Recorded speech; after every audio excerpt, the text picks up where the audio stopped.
Hey gang, Neil here again. Well, we are finally here, constructing the last set of tools before we can actually start to use all this good juicy information and putting it together for painting. So, first video we started, well, let's back up. Reminder, the three dimensions of color are value, hue, and chroma. Value is the degree of lightness or darkness compared to black or white. Hue is the color name or color family or where it fits in the spectrum.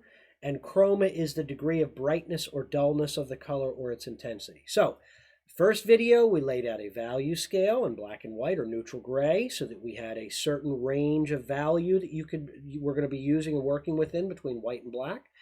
There were 11 steps. There are 11 steps. 10 is white, 0 is black, and there are 9 grays in between. Then we set out a color wheel to lay out all of our hues in front of us. And if you remember, at least on the color wheel, the Munsell wheel that we're making, there are 20 hues. There's a primary order of hues, a secondary order of hues, and a tertiary order of hues.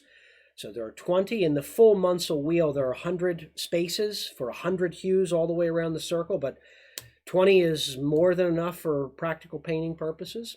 So we have 20 hues, and of course on the value scale color wheel, we combined hue and value by creating a string of values for each of the 20 hues. Well, now with the chroma chart, we're going to create a series of charts only for the primary and secondary families. That is more than enough to get the idea across.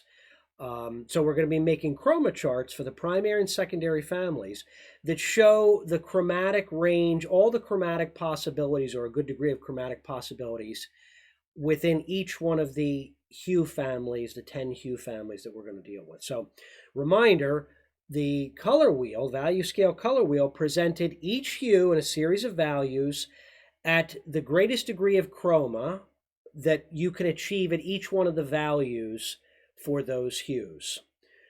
So what we're going to do with the chroma chart then is take those 10 families and with the addition of neutral gray, and you'll see all this as I mix it out, we're going to create a range or a field of different degrees of chroma for each one of the color families, the hues that we're going to deal with.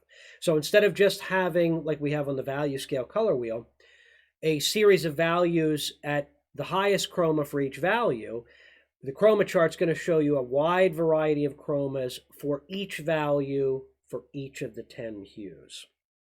And the importance of the chroma charts is, just like laying out the value scale gives you a concrete image in your mind and a concrete tool of a series of values between black and white that you can use to relate to the world in front of you, then we move to the color wheel. You have your 20 hues organized in a circle, each one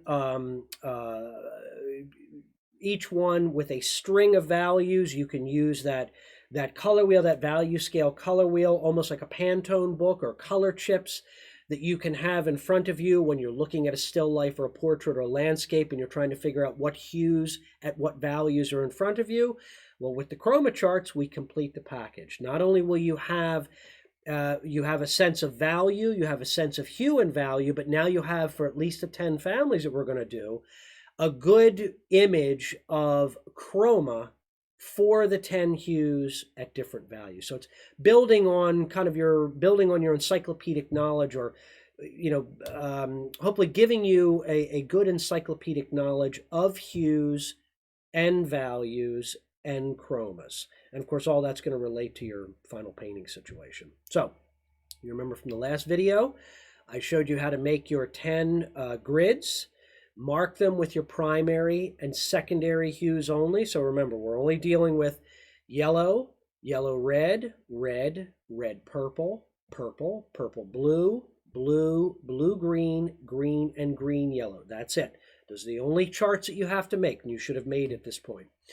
On the left side of the chart of the grid are your values from 10 to 0. On the bottom part, across the bottom part from left to right, those are your chroma designations. And again, reminder, value goes from 10 to 0, 11 steps. 10 is white, 0 is black, and 9 steps of gray in between. Chroma, we're stepping every other step. So we're going out to a maximum of 16 steps, but we're only doing every other step, 2, 4, 6, 8, 10, 12, 14, 16. At some point in time, it probably, once you create these, wouldn't be a bad exercise to take one chart and mix all the in-between chromas. That's a really tough thing because the changes in a lot of these chroma charts can be really subtle.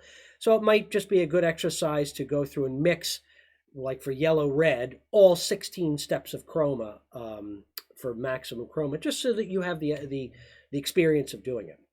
So we're going to get into this. One of the things as we start that you'll notice as we start to put the charts together, just because all of the strings are presented in the value scale color wheel at maximum chroma doesn't mean in the scale of chroma that every hue family relates exactly the same way in terms of their relationship of chroma. What I mean is, in general, the warmer side of the spectrum, your yellow, yellow-red, red, they tend to have a greater or higher chroma in general at their maximum chroma than the cooler side of the spectrum, your blues, greens, purples, etc. So even though the blues, greens, purples are presented at their maximum chroma in the strings that you created, even at their maximum chroma on a scale of chroma, they're not as chromatic as the warm side of the spectrum. And you'll be able to see that once we create the charts. So let me get off the screen here. We're going to go over our materials and get into it. Probably going to have to deal with this in a series of videos because, again, I want to try to keep these in shorter clips. So we'll get through with the yellow-red. We're going to start with yellow-red first. We'll see how it goes after we finish that one. If we have time, maybe we'll get another one done. If not, we'll get the rest of them done in a series of videos after this. So let me get off the camera here. Okay, so materials, paint, right? Let's just a reminder. We need our white, we need our black, we need our raw umber so that you can mix your neutral grays. You're going to need a lot of neutral grays. Or for those of you that opted for buying the either the Gamblin grays, Portland grays, or the Williamsburg grays, you can certainly use those. If you didn't purchase those, you want to have your white, your ivory black, and your raw umber available because you're going to be mixing up a lot of neutral grays, a lot of big piles of your series of neutral grays. We need our yellow, right? Yellow is, our string of yellow is made from cad yellow light and raw umber. We need our yellow red, cadmium orange, and burnt umber. Again, all of this was dealt with in the videos prior to this one, but I'm refreshing just to make sure that you don't have to go back and watch those. Of course you should. Not that you shouldn't watch those, but I'm reminding you so you don't have to get the information from the previous videos. So we have yellow, yellow, red, red, which is cad red medium, and the shade is a combination of alizarin crimson and burnt umber.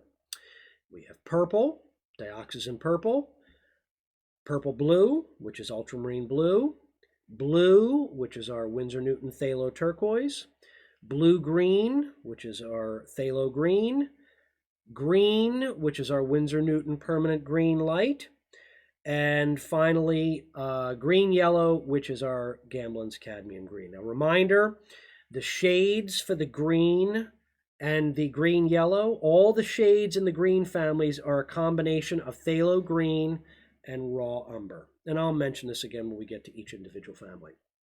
So we have all the pigments out that we're going to need. We have our paper towels. Absolutely important, have your value scale. It's always important to have, always good to have your value scale handy. We're going to be mixing up strings of each one of these hue families plus our neutrals, so it's good to have the value scale. Paint scraper, a little Neo McGilp. I like to keep some around when I'm making the charts because it helps to dry them faster. A palette knife, a small brush. I have a small flat here, a small soft flat for adding the paint to the charts. Let's see. Little bucket of spirits. I have some Gamsol over here, almost off camera for brush cleaning. And let's see, I'm going to move the paint, bear with me here. Give myself some room. I have already mixed out these colors, these strings, so I'm not going to waste time by mixing the actual string. These paint scraper. I'll leave the value scale up there. It never hurts. Let me pull up my, let's see. You should at this point have 10 of the grids, all marked, value on the left, chroma along the bottom, right? Value from 10 to 0, chroma from 0 to 16, every other step, 2, 4, 6, 8, 10, 12, 14, 16, and each individual chart marked with the hue family. In this case, I'm starting with yellow red, and I'll tell you why in a second. So you have your 10 charts handy, and of course, we never want to forget our handy dandy palette. So you see, I have here already mixed out my grays, my neutrals. And I have the palette laid out in exactly the same orientation that I have my chart laid out, right? Value on the left. I'm going to be mixing chroma in relation to the numbers on the bottom. And on the right, the extreme right, I have my string, my hue string, in this case, yellow-red. So all the way at opposite sides. Just as a reminder, yellow-red, cadmium orange at the 7, home value, plus white. Burnt umber at a 2, that's the home value burnt umber. I mix between these to get my 6, 5, 4, and 3, and added a little touch of black to the burnt umber for my 1 value. The reason we start with yellow-red is because yellow-red at maximum chroma, which is the cadmium orange, is 16 steps out in chroma. This, along with red, yellow, red, I'm just throwing that out there, the cadmium red light, they have the widest range of chroma of all of the color families. So we're going to start with the widest range first. I figure that'll be the chart that will really give you a good understanding of how we're going to create the subsequent ones, because we have the most amount of mixing to do here. The rest will be a piece of cake. So, and as we go, I'm going to be calling out the chroma positions for each one of the values, as you'll see, as we go. So I have a good amount of grays mixed out, and you're going to need plenty of grays at each value. On the left side of the palette, I have my string that I'm going to be working with, my hue string on the right, lined up, right, 9, 8, lined up with my grays. So I'm going to start first with each one of the chroma charts. The first string you want to mix, and when I mean string in this case, I'm not talking about a string going this way. I'm talking about a string going this way, meaning we're going to be mixing each one of these values, the 9 value gray with the 9 value cadmium orange and white. 8 value gray with the 8 value cadmium orange and white. 7 value gray with the pure cadmium orange. We're going to be mixing, as you're going to see, from left to right so that the value stays the same, but the chroma reduces as we get closer to the gray. So in this case, what I mean by this chroma string is we're not mixing this direction, but we're mixing with the corresponding gray at each value to create a series of decreasing chroma steps at the same value. I hope that makes sense. If not, you'll probably, when you see me mix it out, you'll be able to visualize a little more clearly. It's also why you want to make sure, really sure, that the values are lined up next to each other so that you're not cross-mixing or you're going to destroy the value structure. So we're going to start first with the value at which the string reaches its highest chroma, because that's going to go out the furthest on the chroma chart. As you go higher or lower in value, the chroma is going to start to decrease. So we're going to start with the value at which the string is the highest in chroma, which in this case is where our cadmium orange sits at a 7. Cadmium orange, or yellow-red, is 16 steps out in chroma. So if I look at the chart, at 16, now let me backtrack a little bit. At 0 chroma, this is where I'm going to be putting in, eventually going to be painting in my neutral grays. So I have the neutral grays here lined up over 0 chroma. 0 chroma is where the grays are going to go here. If cadmium orange then is 16 steps out in chroma, and this is neutral 7 right here, then I'm going to need to mix 1, 2, 3, 4, 5, 6, 7 degrees or 7 steps of chroma between the pure cad orange and the pure neutral gray 7. And again, if it doesn't make sense, you'll see it here in a second. So I've counted off. I've told you where the pure cad orange needs to go. It's 16 steps out in chroma. I know the neutral 7 is going to go there. I know now that I've counted that I'm going to need 1, 2, 3, 4, 5, 6, 7 steps of chroma between the neutral gray and the cadmium orange. So take my palette knife.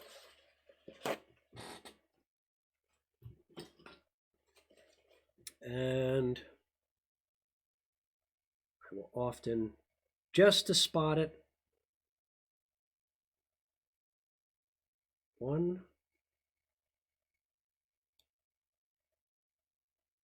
2. You notice what I'm doing is I'm lining these piles up with the steps in chroma. So pile here for 12. Pile here, for 10. Pile here for 8. I'm just putting these here so I can visualize where they're going to go. 6.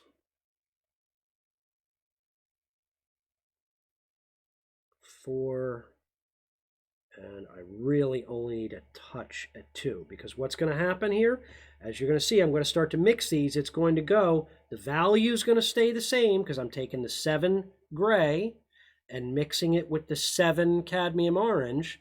The only thing that's going to happen is the chroma is going to reduce. The value should remain consistent, but the more gray I add into each one of these piles, the neutral, more and more neutral it's going to get, or the less and less chromatic, I should say. So, take a little bit of my cad orange, just a touch, to my 14 steps. I can pull it down here if I need to.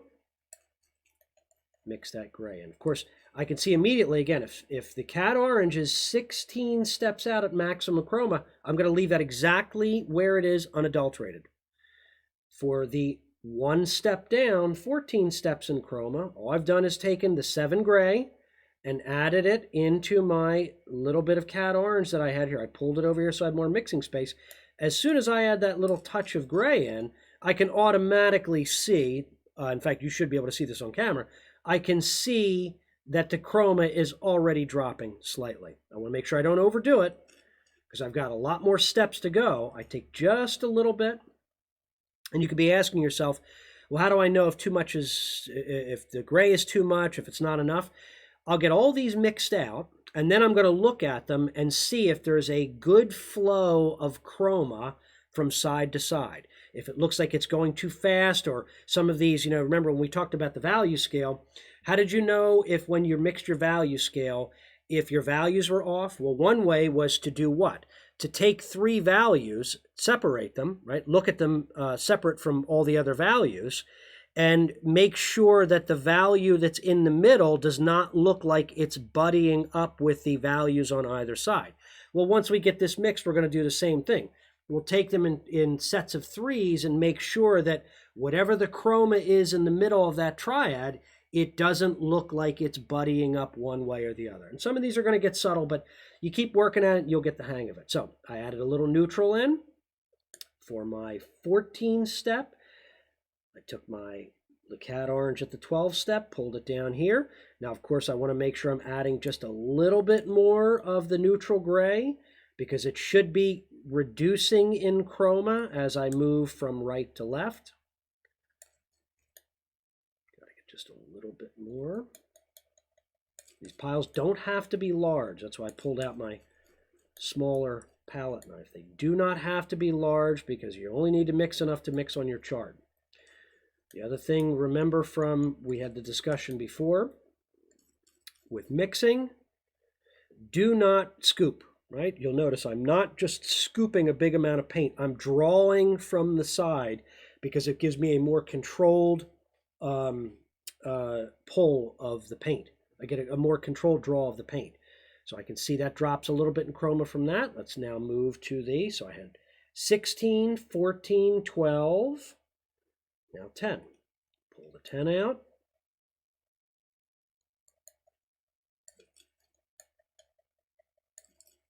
Add a little bit more.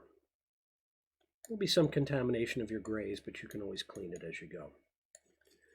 So each one of these steps, I should see slight weakening of the chroma or the intensity with each pile.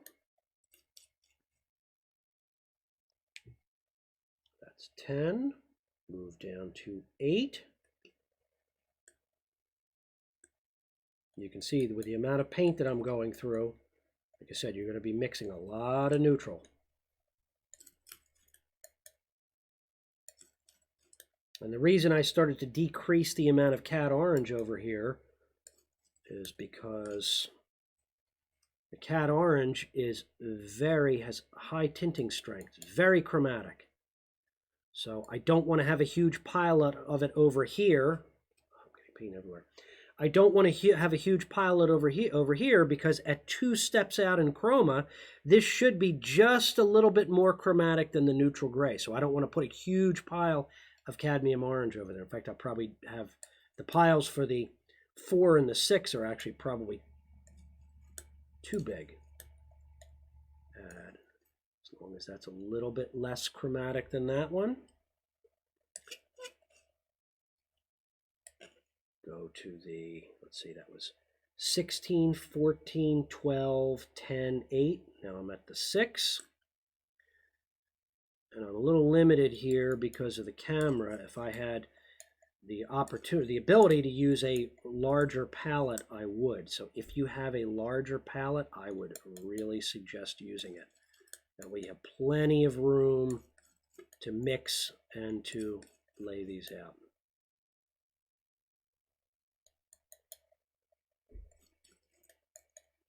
I can see that's weaker than the previous one, down to 4.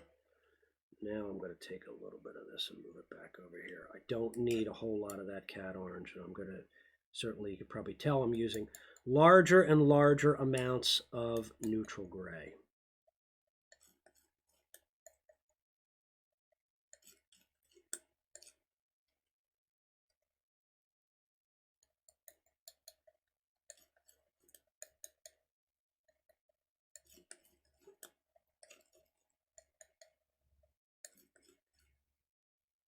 And finally, 2 steps out. Often what I will do when I'm at the 2 is I'll take the gray and actually start with the gray first, the neutral, and then add just a little touch of the color into it. That way I don't overdo it. I just want this to peek out into the orange.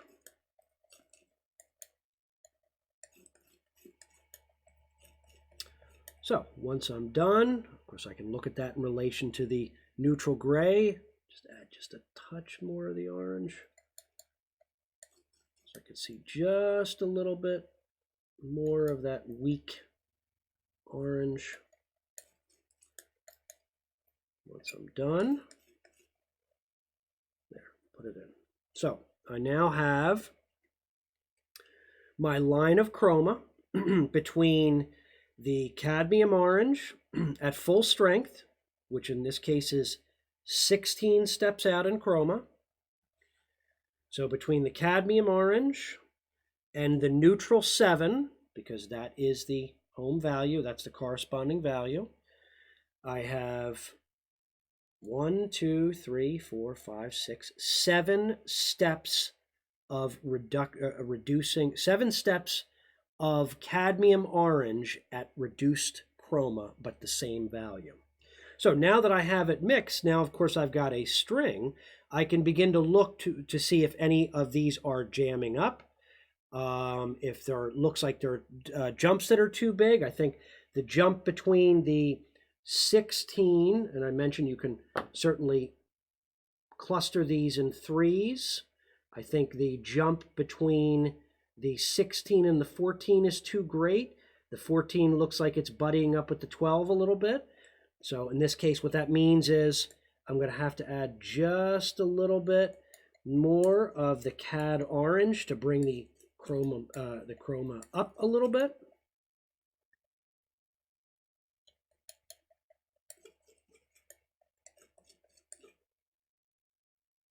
Put it back in its place. That looks better. Looks better. That looks now like it's caught between the two. I can move down. Looks like this was 14. Looks like the 12 if I separate these three. Actually, it doesn't look too bad. I move down again with the 8, 10, and 12. It looks like this, the 10 can go just a little bit higher in chroma. And these are very small increments. It doesn't take a lot. As I said, you're just trying to do the best you can to make sure there is a flow of chroma and that each pile is slightly different. That's it. It's hard to tell but on the camera, but yeah, there's a good flow of chroma.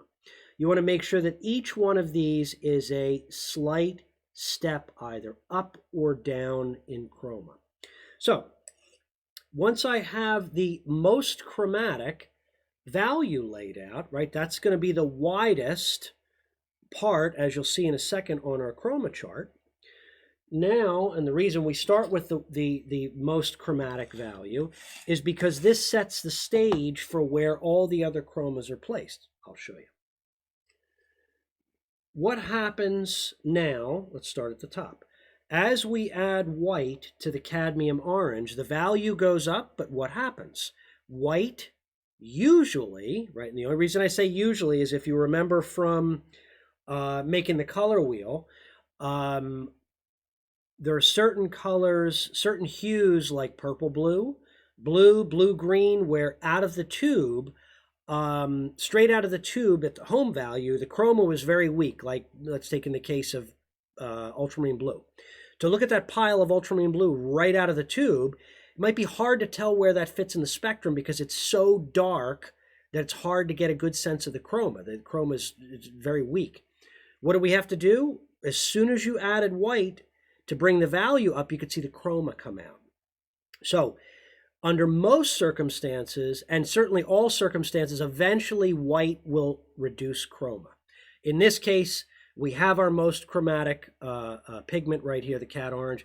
As soon as we begin to add white, the chroma does not go up, it begins to drop immediately, right? It starts to get chalky. So as we move up, the chroma drops slightly. We're going to move this back one step. So now, instead of the 8 value being at the 16-step chroma mark, because the addition of white drops the chroma a little bit, we're going to bump that value back in chroma one step to 14 steps. Let's move up one more. Even more white drops the chroma even more. In this case, the cadmium orange at the 9 value drops all the way back to 6 steps out in chroma. Now, I'll show you once I mix this. You're probably thinking, well, why did you go back that far? I mean, yes, it clearly gets weaker in chroma, but why not just step back one family? Why step back so many? When the chart's laid out, all I ask you to do is trust me. When the chart is laid out, you'll see the logic behind it. For now, once you get your most chromatic value mixed out, in this case between the cad orange and the 7, let's start to organize the rest of the palette and the other values, move them to their proper chroma positions, and then we can complete the chart. So At the 8 value, steps back to 14 steps in Chroma. At the 9 value, steps all the way back to 6 steps in Chroma. Now let's move down. What's happening at the bottom end? In this case, the burnt umber is darkening the cat orange, but it's also beginning to drop that chroma. So at the 6th value, we're going to bump that down to 14 steps. At the 5th value, drops in chroma even more. We're going to move that to the 12th step. At the 4th value, just check my chart here. Yep, steps back to the, oh, that's a slippery. 10th step of chroma. There's our 12. Everything's a little slippery in here. We went from raining and cool to very humid. The paint's very slippery. So at the 4th value, we step back to 10 steps in chroma, 10 step out. At the 3rd value, we move to 8 steps. So basically, at least for this, as we add more burnt umber, right, as this string gets darker, each value is just stepping back 1 full step in chroma. Now when we get to the 2, which is the straight burnt umber, we're going to drop all the way back to, what do I have here, 4 steps in chroma. And finally, the 1, which is the burnt umber with black, goes to 2 steps in chroma. Now the reason that we want to do this at this point is, just like when we started and I called out the chroma number of cadmium orange at 16, once we placed it at 16, that automatically told you how many how many steps we needed to mix between the neutral gray and this. As soon as we bump these values back to their proper chroma notations or chroma spaces, now we know how many steps in between we have to mix. Let's start with the 9. We move the 9 all the way back to 6 steps out in chroma, which means what? I only have 4 and 2. I only have 2 piles to mix instead of 7. Take my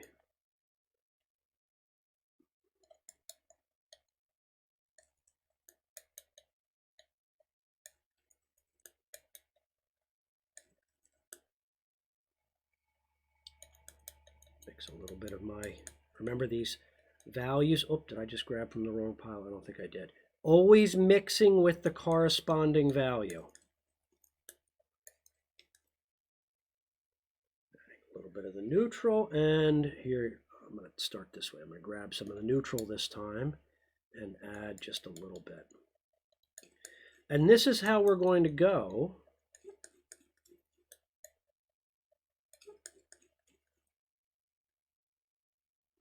So I can see from the 6 to the 4 there's a drop in chroma, to the 2 there's a drop in chroma. And again, we can, just like we did here, you want to make sure you're looking at this, make sure that there is a jump or a difference between them. Move down to the 8. So now 8 is at 14 steps. So now because it's 14 steps, well, how many steps do I have to mix? 1, 2, 3, 4, 5, 6 to complete that line.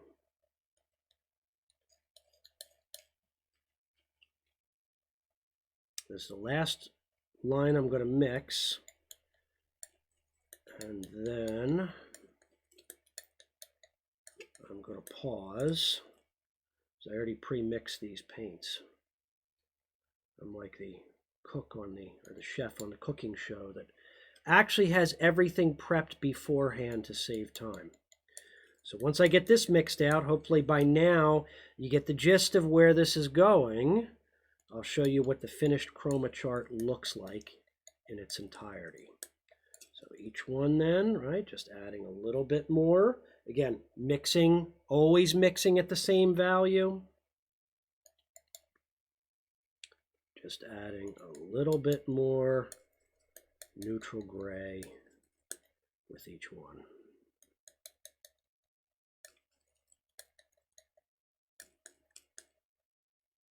So we have 14, 12, 10, 8. Add just a little bit more neutral to that. It's just not far enough away from the previous one.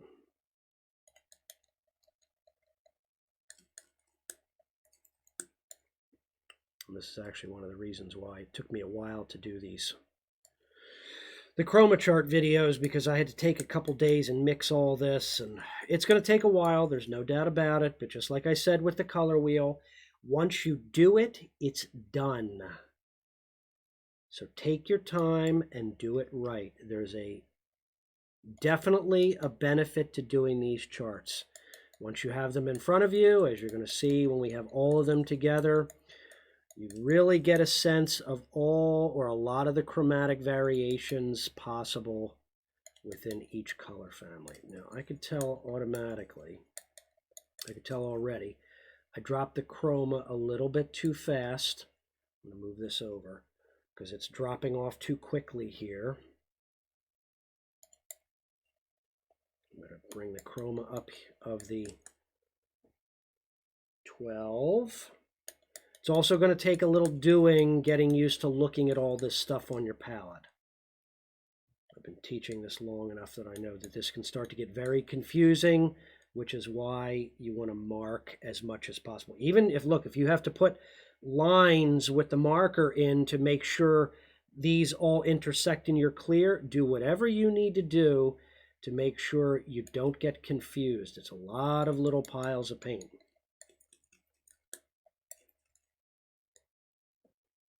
Brought the chroma up there a little bit.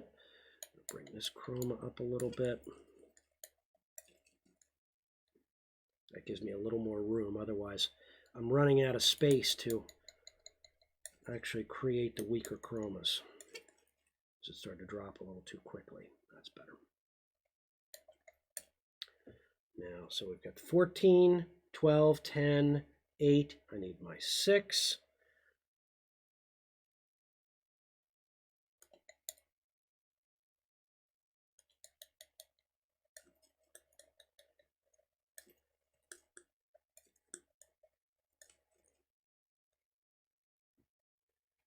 Four, get a little more neutral in there.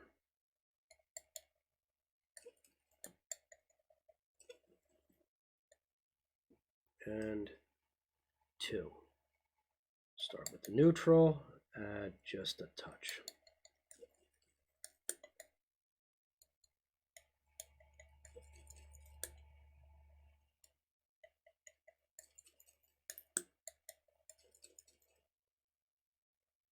Done.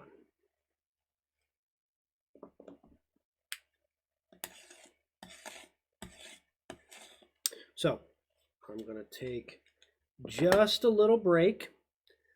I'm going to lay out the rest of these to finish the chart. All I'm going to do, or all I have done already, is based on where I placed each one of these values, just mixed up the remaining steps in chroma at each value. So now when I move down to the 6th value steps back to 14 steps out in chroma. What do I have to mix between these two now? 12, 10, 8, 6, 4, and 2. Then move down, do the same thing. The range compresses. So give me 1 second and I will be back. Okay, I am back. So this is what the chart will look like when it's all mixed out in your palette. So I left off with these first 3, right? And then all I did, as I said, was went at each value and mixed up the remaining steps in between. That's it. Now, one thing you'll notice, I'd mentioned at one point, why did I drop this all the way back, the 9 back to 6 steps? Why didn't I just drop it back 1 more? when I put these together, the reason I mentioned that you always want to make sure you're doing the widest string first, the most chromatic is, it sets the stage for the rest of the chart. And what I mean by sets the stage is, when you look above or below each one of these steps, so instead of looking from left to right now, when you look at each step out in Chroma, let's take, say, 12 steps,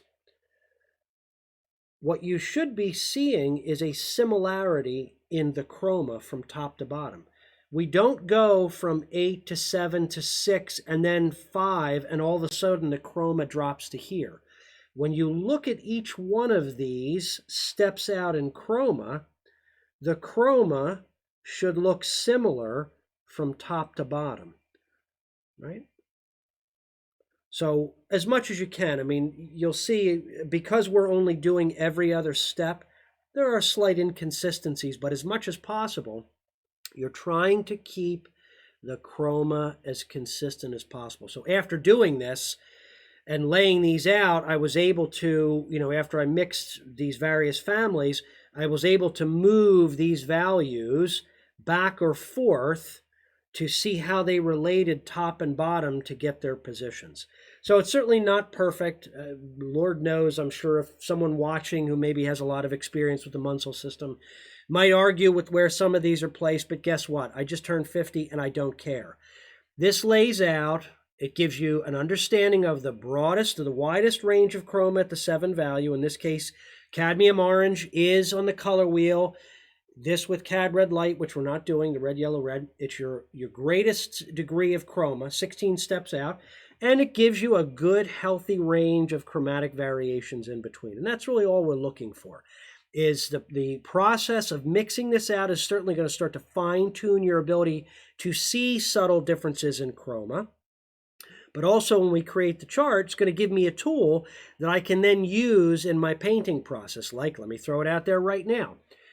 All human flesh, regardless of race, is found plus or minus, and when I mean plus or minus, it's found somewhere in this chart or very close to it.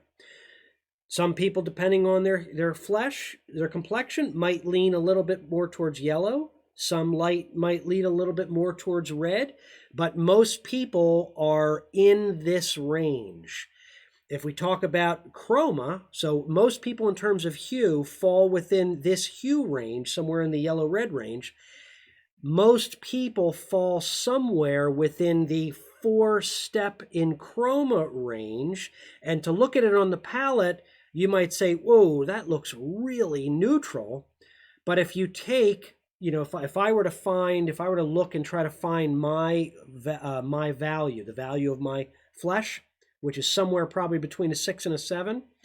If I take between a 6 and a 7 at the 4 steps in chroma range and put it down on my skin, that's a little dark. Certainly I think I'm a little more red, but it's not that far off. Flesh is much weaker than you might think.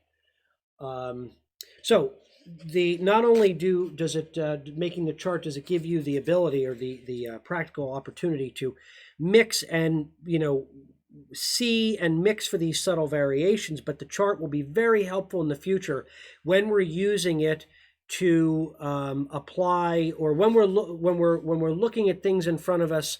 This will help us figure out a palette, a chroma range, as we get set up and attack our particular problems. So once the chroma chart is laid out, now it's just a matter of putting out some of your Neo McGilp.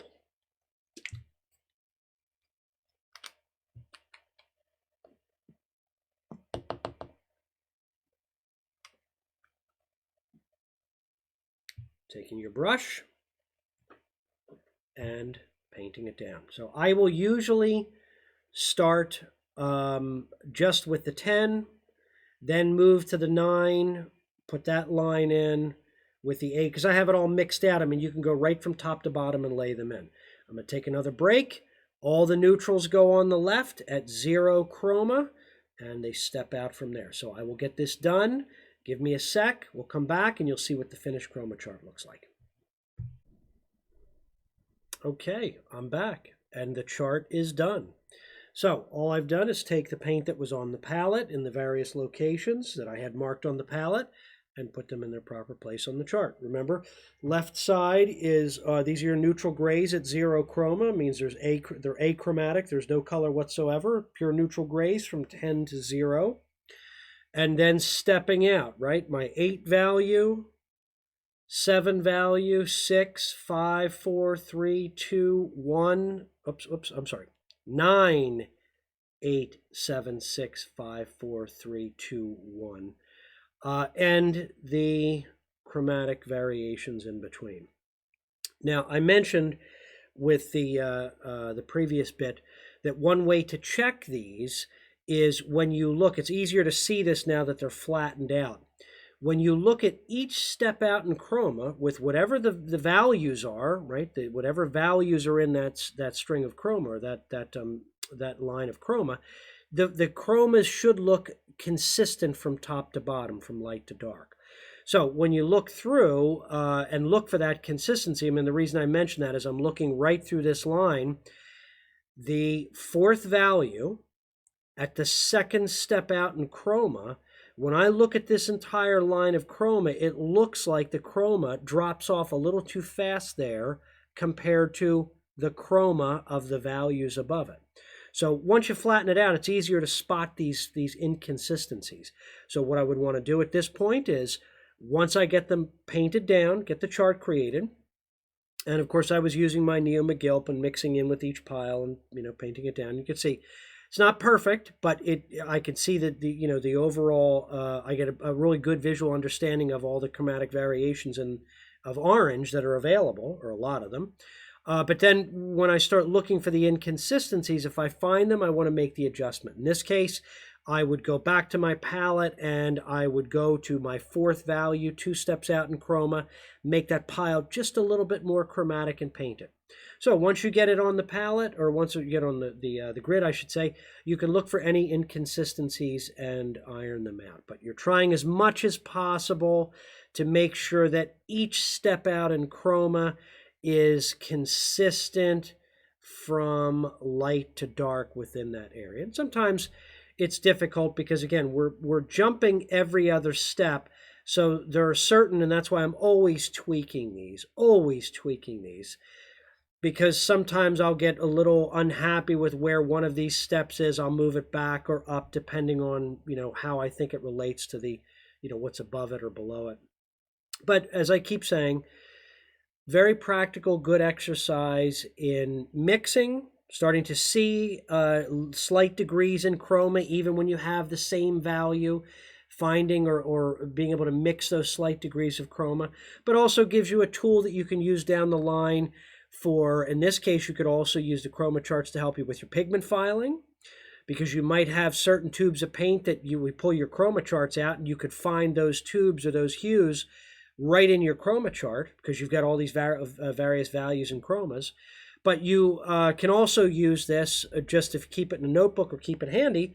You might be able to use it in your practical painting when you're looking at something in front of you, and you could spot where exactly a particular color is in front of you, find the hue, find the value, and find the chroma on one of these charts, and you know exactly the tube of paint and the chroma that you need to mix. So again, good to have, good for practical, for mixing purposes to sharpen your skills, but also keeping it available to use for your painting.